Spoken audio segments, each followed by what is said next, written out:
All right, so I'm Peter Jensen. I'm a professional trail builder, and we're here in Knoxville for the Professional Trail Builders Association annual conference, and we are putting on a number of workshops in the coming week, and we have some setup work that we've been doing to help build a legacy trail, or part of the legacy trail system here in Knoxville.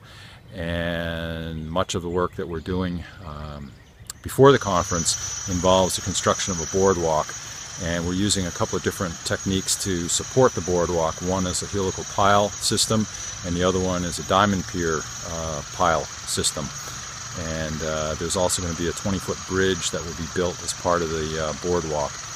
And I think that the other part of the trail will be an elevated section, but with a turnpike construction, which involves stone construction and then backfill to create the surfacing.